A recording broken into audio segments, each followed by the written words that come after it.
Assalamualaikum warahmatullahi wabarakatuh. We from the group of 12 will present the result of our group discussion about humanistic therapy. Okay, with our group members, Meilia Kumalasari and Fatin Zuraida. Here we will discuss about humanistic therapy, type of humanistic therapy, humanistic psychology research and practice, and humanistic therapy function. Introduction. Snyder and Leitner suggest the humanistic psychotherapy address the condition by which people can come to intimately know themselves and each other, and to the extent possible, fulfill their aspirations as evident in the psychotherapy research literature. A diverse range of humanistic therapy approach and research methods have emerged of the past quarter century of further understand and address clients' problem in living. Snyder dan Leiter menyarankan bahwa psikoterapi humanistik itu membahas kondisi di mana orang dapat mengenali diri mereka sendiri dan satu sama lain secara intim dan sejauh mungkin, memenuhi aspirasi mereka. Sebagaimana dibuktikan dalam literatur penelitian psikoterapi, beragam pendekatan terapi humanistik dan metode penelitian telah muncul selama seperempat abad terakhir untuk lebih memahami dan mengatasi masalah klien dalam hidup mereka. Menurut Schrader dan Letters, humanisme berkaitan dengan tema-tema eksistensial seperti makna, kematian, kebebasan, keterbatasan, nilai-nilai, kreativitas, dan spiritualis karena ini muncul dalam pribadi, konteks interpersonal, sosial, dan budaya. Dalam psikoterapi, humanisme menempatkan penekanan khusus pada dimensi terapi pribadi, interpersonal, dan kontekstual, dan pada refleksi klien terhadap hubungan mereka dengan diri sendiri, dengan orang lain, dan dunia psikososial yang lebih besar. Dengan demikian, terapi humanistik ini adalah bagian dari tradisi utama psikologi humanistik dan termasuk berpusat pada orang, konstruktivis, berfokus pada emosi, pembuatan makna eksistensial, berorientasi pada fokus, gestalt, dan tradisional psikoterapi. Okay, next, humanistic therapy. Humanistic psychology is the third force in psychology, with the first being the psychodynamic school of psychology of the second behaviorism. It puts people at the center of their works, that is to say, it recognizes the unique perspective of people and their subjective experience. It views people in an essentially positive way and stress the personal agents of people and their capacity to be creative, self-determining, and ability to achieve self-fulfillment given favorable circumstances. Psikologi humanistik itu adalah kekuatan ketiga dalam psikologi. Yang pertama adalah aliran psikologi psikodinamik dan yang kedua adalah behaviorisme. Ini menempatkan orang di pusat dunia mereka. Maksudnya adalah mengakui perspektif unik orang dan pengalaman subjektif mereka, memandang orang dengan cara yang pada dasarnya itu positif dan menekankan hak pilihan pribadi orang dan kapasitas mereka untuk menjadi kreatif, menentukan nasib sendiri, dan kemampuan untuk mencapai pemenuhan diri dalam keadaan yang menguntungkan. Jadi, psikologi humanistik itu adalah kekuatan ketiga dalam psikologi. Yang pertama itu ada aliran psikologi psikodinamik dan yang kedua adalah behaviorisme. Psikologi humanistik ini menempatkan orang di pusat dunia mereka. Maksudnya itu mengakui perspektif unik setiap orang dan pengalaman subjektif mereka.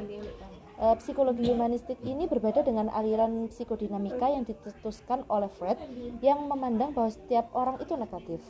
Kalau psikologi humanistik ini memandang semua orang itu pada dasarnya adalah positif dan mereka itu mampu mencapai pemenuhan diri mereka sendiri. Type of humanistic therapy. Carl Rogers was a humanistic psychologist and was greatly influenced by Maslow. Rogers developed a theory of personality development in which a child needs to experience empathy, positive result and genuineness from their parents and caregivers in order to become confident, self-accepting, and achieve healthy personality development.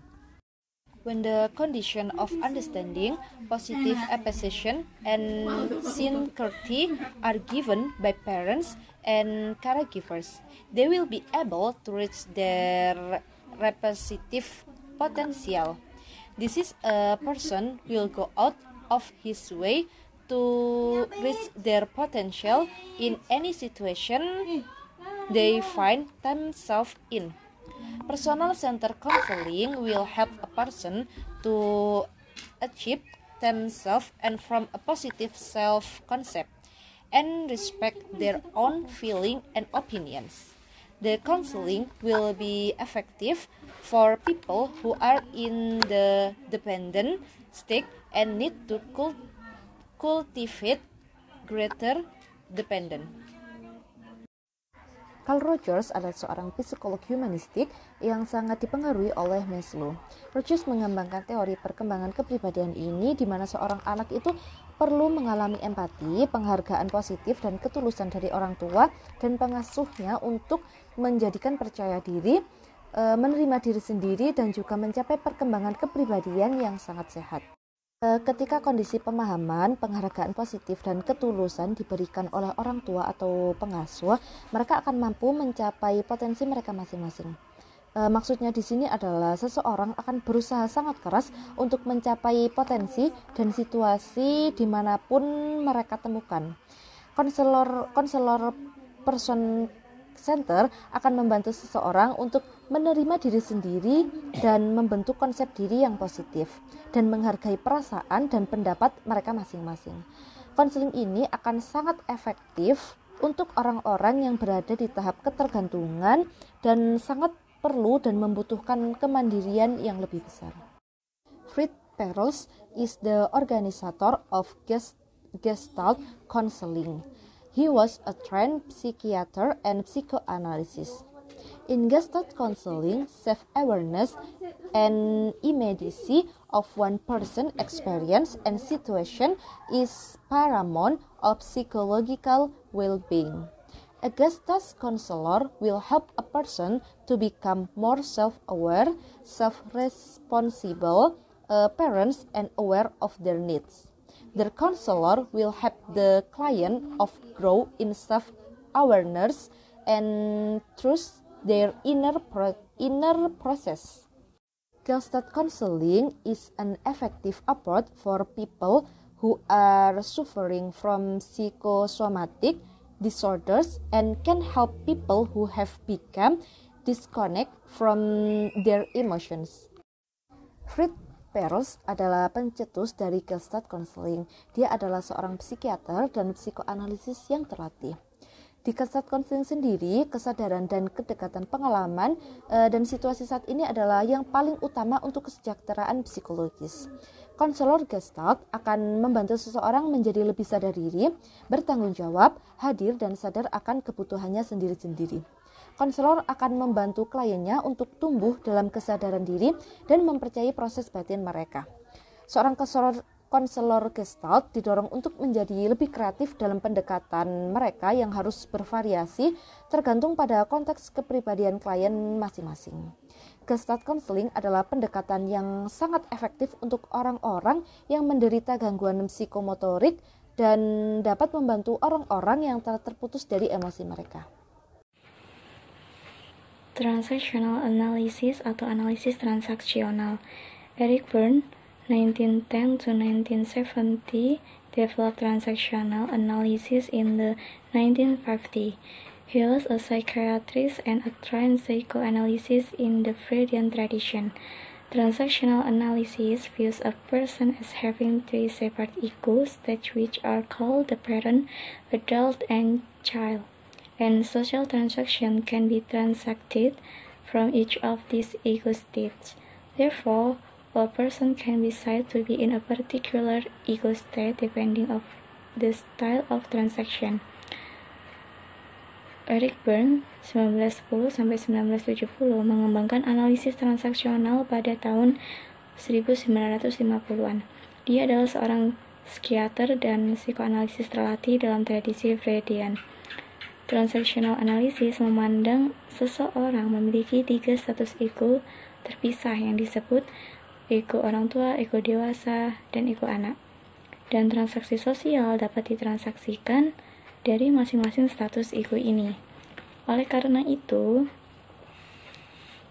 seseorang dapat dikatakan dalam keadaan ego tertentu tergantung dari gaya transaksinya. Jadi kita tahu ego orang tua, ego dewasa, dan juga ego anak itu dilihat dari gaya transaksi tiap individunya. Existential counseling atau counseling eksistensial. Existentialism views a person as being an individual with free will. He is self-determining and responsible for creating meaning in life. Existentialist psychotherapy began in Europe and later emerged in America. Rollo May is one of the early American pioneers of existential counseling, and Irvin Yalom is a leading figure in existential counseling today. An existentialist counselor will help a person to know themselves and their own perspective, what they value, and empower them to become responsible for their happiness and development by the choices they make. They will then be living an authentic life and creating their own meaning. It is suitable for people who feel isolated or find their existence meaningless and would like to live life in a more authentic and meaningful way. Eksistensialisme memandang seseorang sebagai individu dengan kebebasan akan menentukan diri sendiri dan bertanggung jawab untuk menciptakan makna dalam hidup. Psikoterapi eksistensialis dimulai di Eropa dan kemudian muncul di Amerika. Rollo May adalah salah satu pelopor existential counseling Amerika awal dan Irvin Yalom adalah tokoh terkemuka existential counseling hari ini. Konselor eksistensialis akan membantu seseorang untuk mengenal diri sendiri dan perspektif mereka sendiri, apa yang mereka hargai, dan memberdayakan mereka untuk bertanggung jawab atas kebahagiaan dan perkembangan mereka melalui pilihan yang mereka buat. Mereka kemudian akan menjalani kehidupan yang otentik dan menciptakan makna mereka sendiri. Sangat cocok untuk orang-orang yang merasa terisolasi atau merasa keberadaannya tidak berarti dan ingin menjalani hidup dengan cara yang lebih otentik dan bermakna. Jadi pendekatan eksistensial adalah salah satu yang lebih dari yang lain, menekankan kapasitas individu untuk kebebasan dan pilihan. Berbeda dengan psikologi psikodinamik dan perilaku yang memandang perilaku orang ditentukan oleh dorongan bawah sadar dan lingkungan, existential counseling menempatkan tanggung jawab atas perilaku seseorang pada orang tersebut.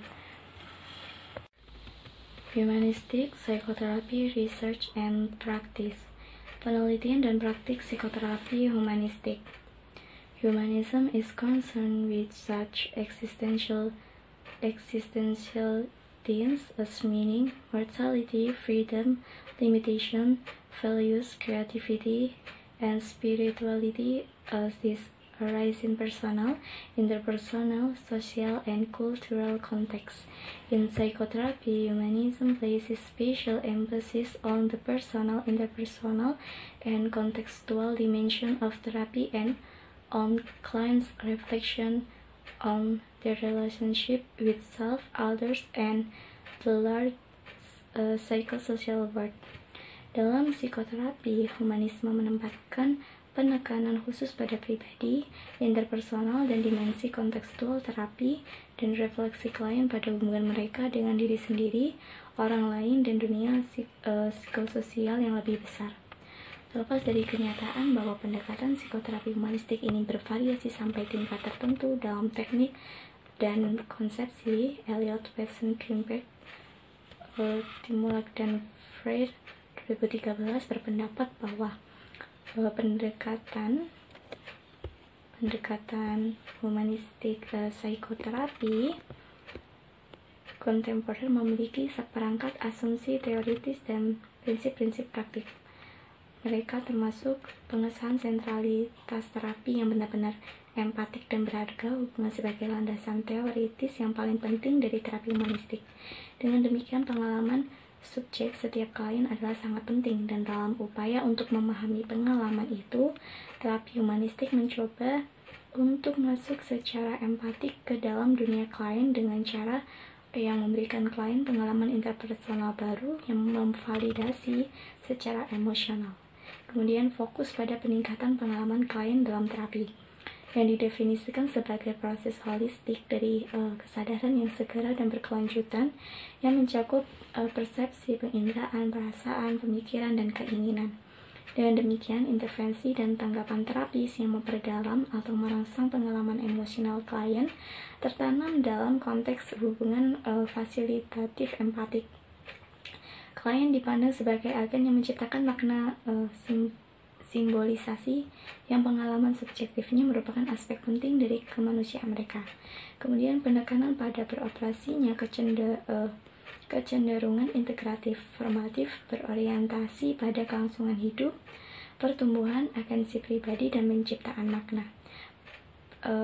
Hal ini dipandang sebagai panduan penting untuk pengalaman adaptif sadar dan berpotensi tersedia untuk kesadaran ketika klien mengalihkan perhatian secara internal dalam konteks hubungan terapeutik yang mendukung.